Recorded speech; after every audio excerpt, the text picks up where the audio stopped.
what is what's appropriate now in LinkedIn? What's the best, most effective way? Do I need to update and upgrade my thinking on what LinkedIn is used for?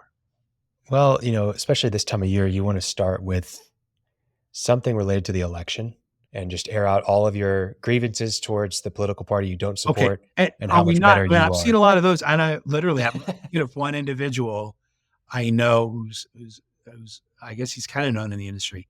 He is just riding that off the rails, and I'm like, you got to be losing half your customers, right? I don't care which side you're picking, and I'm not even going to Yeah. say what side he's picking, but is that a thing? I mean, is that a Yeah, good but you thing could be making half your customers really want to buy from you. I don't know. I'm well, sure there's you're right. some method to the madness. No, please don't do that. That's definitely not what you want to do. I think at the end of the day, on any social platform, not just LinkedIn, you're either a creator or you're a consumer. And ideally, you can be a little bit of both because I think there's value in consumption to a degree. But there's too many people that are probably listening to this that do get on LinkedIn fairly often, or maybe it's Instagram or Facebook or Twitter or whatever it is. And they primarily just consume. And take a step back from what you're missing out on. What you are doing is you are just sitting in the shadows, not joining conversations, and you're missing out on a big opportunity. But more so, you're developing a mindset of just consumption. And when you're only consuming, you find yourself in a habit of consuming, and then you're falling behind the people that are out there creating and that are posting content and are getting reps in and getting better. And just like maybe someone who hasn't gone to the gym in a long time and they see someone who looks fit, they get self-conscious and then they don't feel like going to the gym because they don't fit in. Same thing on these social platforms. You're consuming so much and you're not creating anything. And then you see these people that have been creating steadily and regularly over time, and they're getting really good at it and developing an audience, but you're not. And so So then you don't want to. are you encouraging, Khalil, that everybody should be both a consumer and a creator? I think ideally, in an ideal, I If mean, if everyone's you're a different. business professional, I should say. You're a business professional. You've in general, you are, especially if you're in some sort of leadership or sales role where you should be having conversations regularly. But even if you're just trying to advance your career, it's valuable to create content. I mean, how much more valuable is it, Chris? Let's say you're going to hire a new project manager and you've got 5 applicants. All 5 have resumes, but one of them has been posted to LinkedIn for the last 2 years on how to manage projects efficiently. And they've got videos, they've got posts, they've got engagement on there. They're sharing posts about project management. They're commenting and adding value to other people's posts. Which candidate are you more excited about? You're excited about the one that's posting, right? Because you're getting an insight into how they think and you see how they can add value to your culture and to the services that you offer your clients, right?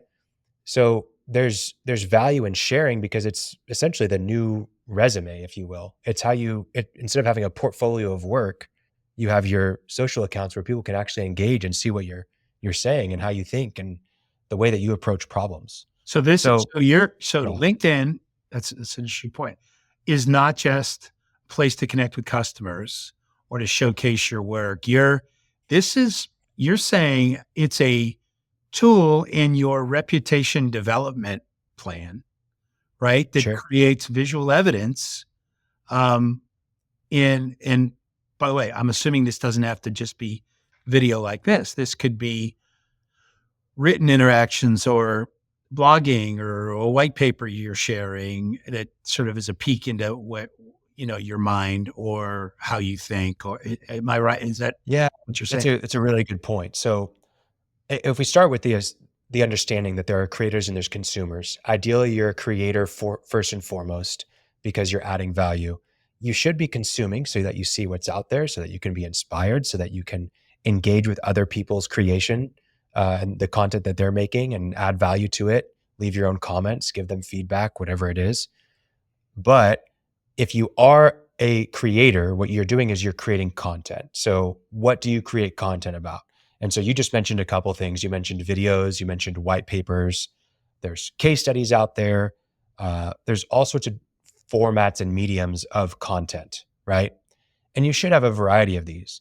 But the important thing that you want to do is that you want to optimize the content for the channel, right?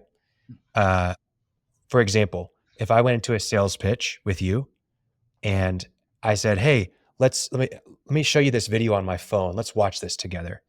That's really not a great uh, format for the channel that we're in. We're face to face. I should be able to have a good conversation with you. Yeah. You don't want to sit here and stare at my tiny screen while the sun's got a glare on it.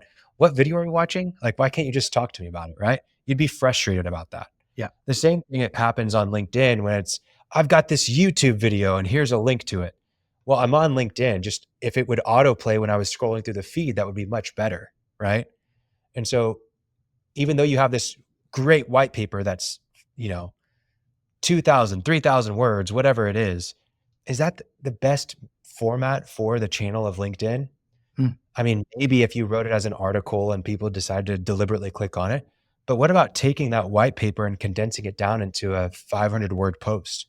What about doing a little bit of a video talking about how you made the white paper and why you made the white paper and why this person was, or this business that you worked with was a great case study for this white paper, right? So need to make sure that you optimize the medium for the channel, I like right? I like Not that just true approach. for LinkedIn, that's to any channel you're on.